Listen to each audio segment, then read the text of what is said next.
বৰপথাৰত সংঘটিত মৰেল পুলিচিঙৰ ঘটনাত গুৰুতৰভাৱে আহত যুৱক বিধায়ক বিশ্বজিৎ ফুকনৰ তৎপৰতাত সম্পূৰ্ণৰূপে সুস্থ হৈ উঠিল। বৰপথাৰ গেলাবিলৰ মৰেল পুলিচিঙৰ ঘটনাত আহত অসহায় যুৱকৰ চিকিৎসাৰ সম্পূৰ্ণ দায়িত্ব ললে সৰুপথাৰ সমষ্টিৰ বিধায়ক বিশ্বজিৎ ফুকনে।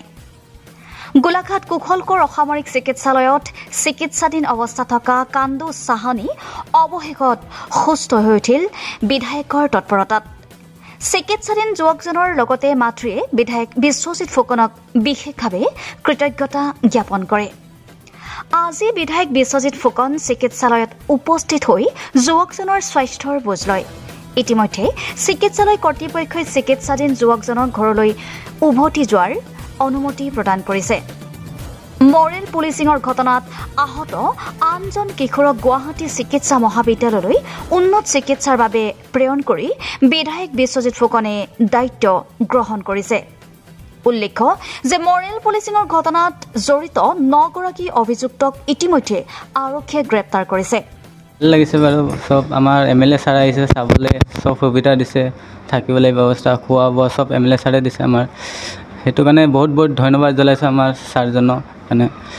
আৰু তাৰমানে মই এতিয়া আজি তাৰমানে ছুটি দি দিব মোক, আৰু ছাৰজনো আহিছে চাবলৈ মেলিছে, চবেই আহিছে গাঁৱৰে চবেই এনেকৈ ছাৰ আছে, এইজন আছে, মোক যেতিয়াবা ভৰ্তি কৰিছে এইজনো ছাৰ আছে, চবেই আহিছে আৰু লগৰ এইকেইদিন এমএলএ চোৱা চিতা কৰি ঠিক পালোঁ এতিয়া মই আৰু।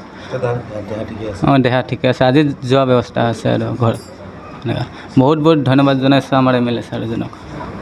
আচলতে ল'ৰাজন সুস্থ হৈ উঠক, দুইজন ল'ৰা তাকে আশা কৰিছিলোঁ।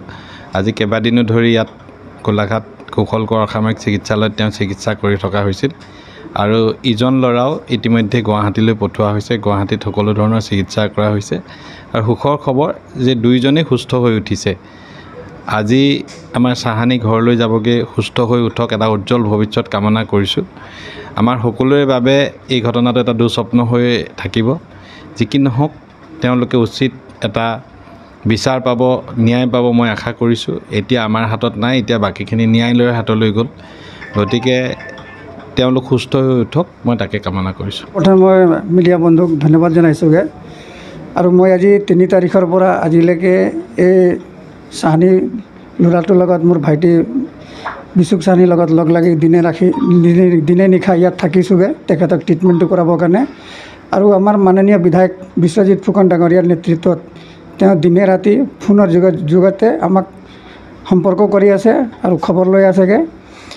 তেখেতক 3 তাৰিখৰ পৰা আজিলৈকে বিশ্বজিৎ ফুকন মহোদয় বিধায়ক মহোদয় ডাঙৰীয়াৰ নেতৃত্বত তেওঁ ট্ৰিটমেণ্ট চলি আছেগৈ। আৰু আমি ভোজপুৰী ছাত্ৰ সন্থাৰ 2জন মানুহ ইয়াত 24 ঘণ্টা তেওঁলোকৰ লগতো আছেগৈ।